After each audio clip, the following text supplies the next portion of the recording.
Friday, 4 weeks in the books. Volunteer fair, 24th, I believe that's Tuesday. 10 to 1:30 in the activity center. Mason City, they're looking for some people or somebody that might want to put together some presentations for some volunteer work. So you can see me, we can talk about that, or I can get you in contact. Tech Club, Tuesday, 9:30, MH216.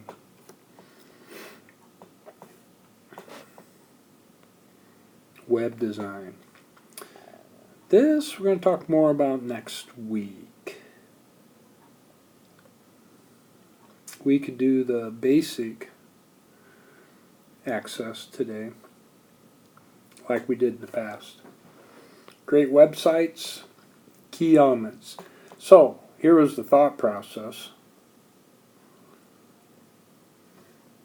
You did this work for great websites. You looked at sites, you decided what things you liked, and then what that did, that should have prompted you to think about what things make them great. You know, what's in common in both. We don't have a particular solution, but what we can do is we can make some correlations between these two.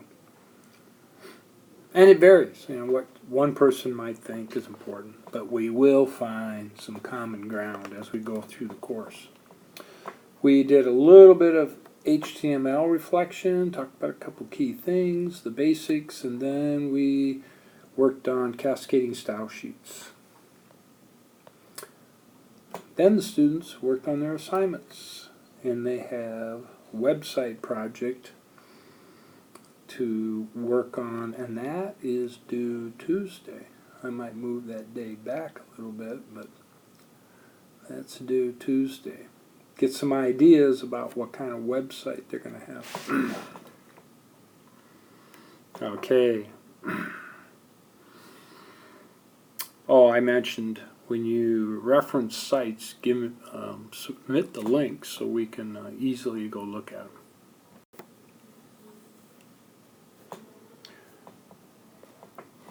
So this represents navigation. Looks like November. Navigation. We talked about contact information on a website. The links work and make sense. It's easy to get back to the home. What's the site about? Is there social media tied to this business or site or whatever?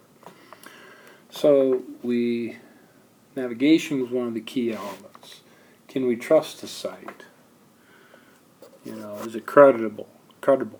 You know, and you can tell by looking at sites, you know, what's the goal of the site? Is it really to convey information or allow you to get something done or whatever, compared to a site that's just trying to sell advertisements? Spelling, grammar, organization, and so forth.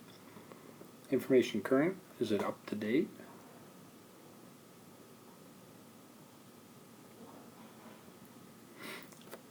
The content, is it readable? It has a good hierarchy of headings and subheadings. Is the content of value, or is it just clickbait and just enough contact to get you to go to a particular site and then basically they just want you to look at the advertising? How well is it organized? Not just for looks, but for, is it easy to use?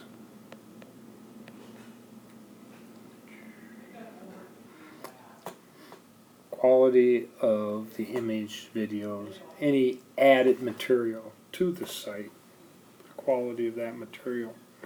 And we talk about this, a lot of these things more specifically as we go through the course. So some of these might be more important to you than others, but this is a good working list to start with. Over here we talked about this whole concept, if you have a page, whether this is on paper or whether it's a web page, you know, we have this like sweet spot that everybody looks at on a page. I'm not sure exactly, but somewhere's in this area.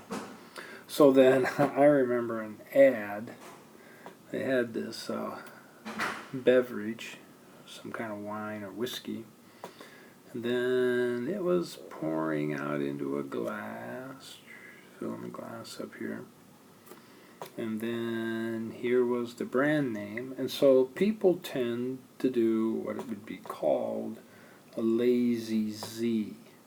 You kind of look like this. You kind of go this way, and you go this way, and then you exit the page.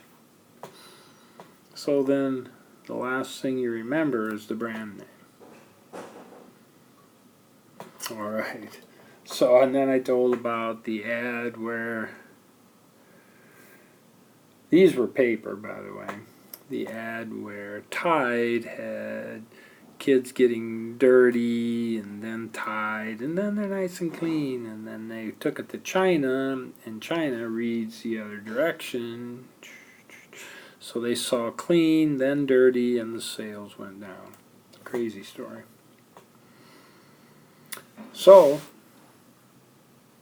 keep working in the curriculum and let me know if you have questions. The rest of the time the students just worked on their HTML and cascading style sheets. That's it.